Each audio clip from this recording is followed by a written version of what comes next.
Cancer, and welcome to your mid-June tarot reading. I'm not able to do my weekly tarot readings at the moment. My house is being renovated, so I'm just doing an update on what's going on for you this month. So the cards around you at the moment when you're watching this video are the Four of Wands and the Knight of Cups. So the Four of Wands tends to represent good times, celebration, happiness. And with this Knight of Cups, some Cancers might have received an offer of love. You might be out on a date. You might have just been having fun with loved ones, and it's brought quite a lot of emotional happiness to you. Okay, so a really nice combination of cards. Some of you might have graduated, moving forward in a way that's creating emotional happiness for you and that feeling of good times and joy. So what you most want is the Six of Wands. So the Six of Wands is a card of victory and success. It's about overcoming difficulties, overcoming obstacles, some part of your life that you want to make into a success. I'm not sure if this is relationships or financial, because you have the Ace of Wands in your money house. The Ace of Wands speaks of a new beginning, starting afresh, new opportunities. Your supportive energy is the Ten of Swords. Now, don't be scared of the Ten of Swords card. How I read the Ten of Swords is it's careful to examine the cards that come before the 10.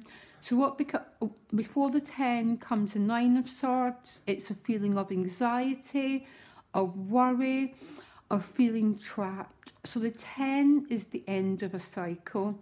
It quite often speaks of a decision to let go of something or to take some sort of risk to grow out of your comfort zone. Because the way out of anxiety is action. So the Ten of Swords to me is an action card. It's a decision to leave something behind or to propel a new beginning in your life. And if there's any new beginnings, I would say it's particularly going to be around work and your finances, because you've got an ace there. And when we get the tens with the ace and the Death card with the aces, it's a really good omen that something's been left behind and something new is being started. So your challenge is the Strength card. So the Strength card sometimes is about patience, having to call on a lot of higher energies. It's got the infinity symbol on top of our head, but it's quite often a card about overcoming our difficulties.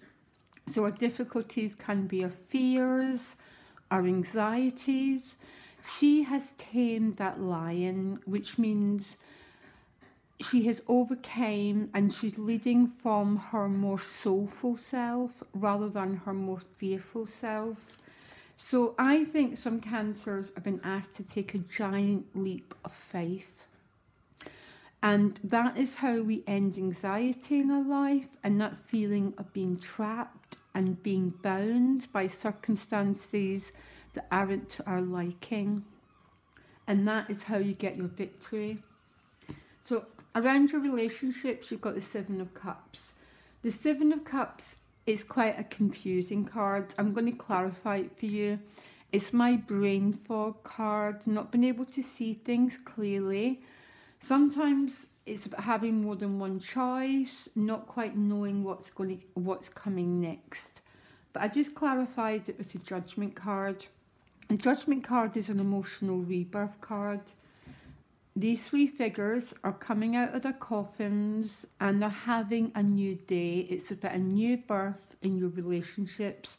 It's a really beautiful card to have here, especially after this foggy Seven of Cups energy. One of the negative sides of the Seven of Cups is sometimes it's having a relationship that's spent too much on fantasy but not enough realness. So long distance relationships, a relationship that's far away, but there's not enough everyday substance to the relationship. Or some cancers, you're just feeling a little bit more attuned to your watery depth around your relationships, and you're having a period of not knowing and a period of confusion. But the Judgment card is about hearing a call and responding to that call. And the call might be a specific person, it might be renewal of a bond.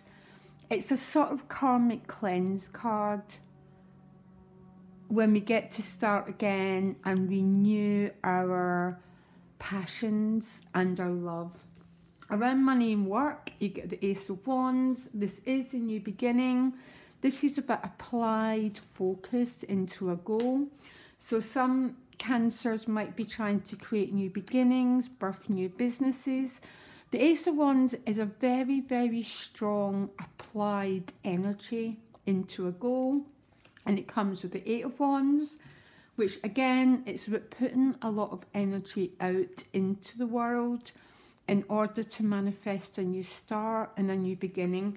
So I think a lot of your energy, Cancer, is going to be going into manifesting something on the material plane.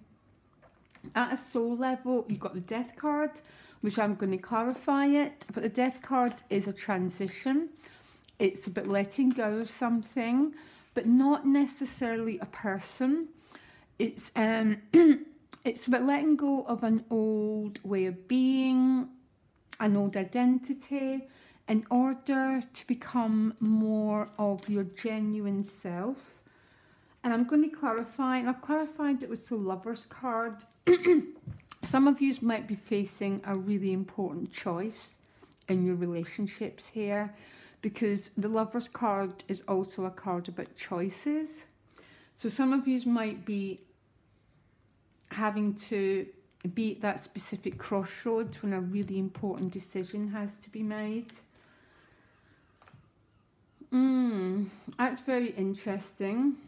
So it might be that you're letting go of a relationship, or you're deepening a bond. Some of you might be getting married.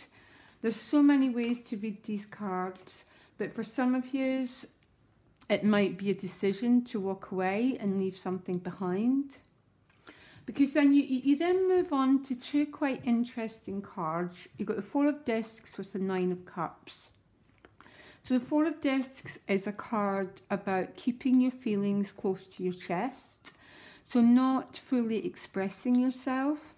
It's also a number 4, so a lot of your energy is going into building your security, your place in this world, which is what I thought with that Ace of Wands anyhow. So the 4s are about holding on emotionally, but also financially. Your focus is on building a sense of stability. But it then comes with the Nine of Cups. So the Nine of Cups is the wish-fulfilling card. It's about emotional happiness, emotional fulfillment. It's a card about having what you want, and your cups run over, because as you see, all these cups stand in the background and other people can come and share. And the reason they can share is this person has plenty. So they're sort of quite opposing cards. A part of you is holding back, and there's another part of you that's being very, very open and very, very generous, particularly emotionally. But it's definitely quite an interesting mid-June reading. I think there's a lot of big decisions. I think Cancers have been asked to move out of their comfort zone and to maybe release something. Maybe it's a way of being. So the Death card it's so unusual. I cannot think of hardly any examples where it's actually meant an ending. It's more a change. I think some of you might have reached a point when some important decisions need to be made regarding a relationship. I'm not saying that's all going to be made mid-June. because I get you at the end of the month, still a little bit very open. Another part of you keeping your feelings close to your chest. So you're still in that little bit of tension. But it seems to me a lot of your energy is going into manifesting new financial beginnings and opportunities at work. And allow the clarity around your love life to come, because it will come, because the Judgment is more powerful than the Seven of Cups. I think the confusion will go, and you'll start to hear the message pretty loud and clear about the way forward. Okay, Cancer, I'll be back hopefully next week, but I don't know, my life's a bit disruptive at the moment. But I'll speak to you very soon, Cancer. Loads of love. Bye.